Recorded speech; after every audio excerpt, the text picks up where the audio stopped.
Hello, everybody. Let's debrief problem 5 from the quiz. The idea that I was testing was, can you think flexibly about for loops? The basic parts of the for loop are a starting value for your loop counter, a test to see should you loop again, should you continue to loop, and an update statement. So if you were going to count up, this would typically look like I equals 0, I less than some maximum number like 10, and then I plus plus. And what would happen is we'd initialize I to start out at 0, and then immediately we would ask, is I less than 10? If the answer is no, the loop would exit. If the answer is yes, then we would run the loop body. So we'd do each of the statements inside here one at a time until we get to the end of the loop. Then we'd run the update step and add 1 to I. So this would be the conventional way of looping 10 times. If you were going to actually use the value of I, like let's say we were just going to print it, this would print numbers starting at 0, adding by 1, going up to 10. Clearly, you can change all of these. So if I wanted to count backwards, I might do something like this. I would start my value at 10. Every time I would go down by 1. And the test to ask, should I continue to loop? Some students write something like this. They would say, let's keep looping as long as I is less than or equal to 10, because they're thinking, let's start at 10 and let's keep counting down. The problem with this is it's just going to continue to loop forever, because we're going to start at 10. That is true, like 10 is less than or equal to 10. And so then it'll be 9 and 8 and 7 and 6 and 5 and 4, all the way down to 0. But we want to stop at 0. But we're only ever counting down from 10. And so it's just always going to be true that I is less than or equal to 10.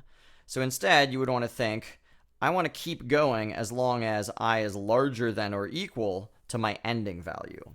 So think about it as, where am I starting? How am I changing it? And then where's my ending point? Here I'm saying my ending point is when I reach 10, and I keep going as long as I is less than that. Here my ending point is 0, and I want to keep looping as long as I is bigger than that, because I'm starting from above it. So those are the basic kinds of things that I was assessing. Let's look at the problems themselves. In the first test form, the problem was count down from a starting number. So countdown 3 would display 3, 2, 1 blast off. Countdown 1 would display 1 blast off. If the input is smaller than 1, it doesn't display anything.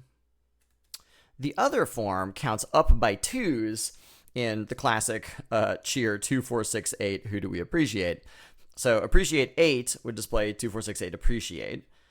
Appreciate 9 would also display 2, 4, 6, 8 appreciate, because we're counting by 2s up to some value that's less than or equal to that input. If it's just 2, we say 2 appreciate. 12 goes all the way up to 12. If the input is anything smaller than 2, it doesn't display anything. So let's look at some solutions here. The first part is completing the method signature. So I see that we are trying to pass an integer as input, so that means I need to declare a variable that can hold that input number. It says that we're supposed to display the things, and so that means that we're not actually returning anything. Display means you're using a system.out.println statement that would display something to the console. A return value means we're going to try and actually send an output value back to whatever code ran that method in the first place. But when you return a value, nothing displays on the console. It just sends a value back to back to the place that called the method. So here we would write void, because we're not trying to return anything, we're just trying to display things. Okay, so countdown. The general pattern that we wanted was kind of what I showed you. We're starting at an upper value, counting down until we get to, it seems like, 1. So what I had in mind was this. We'd start at the input value of n, and then we'd say keep going as long as our value is larger than 0, because as soon as we hit 0, we want to stop looping and display blast off. And then we're going to count down by 1 every single time. So I'm going to use sout. Because these are all in one line, I really want to be using system.out.print instead of print line, because print line, as soon as you display, it'll go down to the next line. But we want these all to be on the same line. But I'm going to ignore that detail for now. So we want to print the number I and then a comma. Several people left out the commas here. At least one person put I in quotation marks, but remember, quotation marks are when you want to display that exact letter. So I in quotation marks would display the letter I, not the value inside the variable I. Okay, so far so good. So right now, count down 3, we'd start at 3, go down to 0, and we would be subtracting 1 every time. So that should display 3, 2, 1, comma. At the end, we want to display blast off. Some people tried to put an if statement on the inside here that says if I equals, they would do this. They said go down I greater than or equal to 0. And then they said if I equals 0, like if it's the last loop, then display blast off. It's a little bit cleaner to say, blast off is what displays at the very end of the loop. So let's let the loop just display the numbers. And then at the very end, we'll display the word blast off. And it'll happen after the loop because that's when we would want it to display, is after the loop is done repeating. We don't need to return anything, so that's it. A great practice is to, once you think you've finished a problem, go back to the beginning and think, did it do all of the things it's supposed to do? Several people miss this detail. If the input is smaller than 1, it shouldn't display anything at all. 2 ways you could deal with this. You could say, let's only do all of this stuff if n is greater than or equal to 1. So n greater than or equal to 1, do all that stuff. And so that way, if n is less than 1, this wouldn't be true, so we'd skip it and it would just do nothing. A different way to handle that condition that I think is actually slightly better is to test for the unacceptable condition and exit right away. So we would say if n is less than 1, return with a semicolon. So what this does is we say, is the input too small? If it is, the return statement exits out of the method right away, so it doesn't keep going. It's okay to have a return statement, even in a void method, as long as we're not trying to return a value. We're just saying exit. So I think it's a little bit better to test for conditions that you would want to exit right away, test for those at the top and exit right away, and then if you haven't exited, you can assume that n is greater than or equal to 1, and the rest of the method will run as desired. Okay, let's do appreciate. So same situation. We're displaying things, so the return type is void. We're trying to pass an integer input. I'm going to name it val this time. So val is a variable I'm declaring that will hold that input number.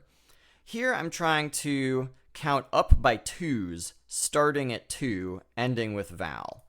So the intention was to use a for loop, start it at 2 instead of 0, because that's the number I want to start with.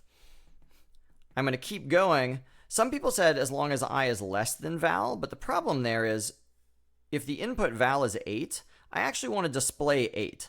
So we want to go up to and including val. And then I equals I plus 2 is the update. So every time we complete a loop, we say take the current value of I, add 2, and then save it back inside I.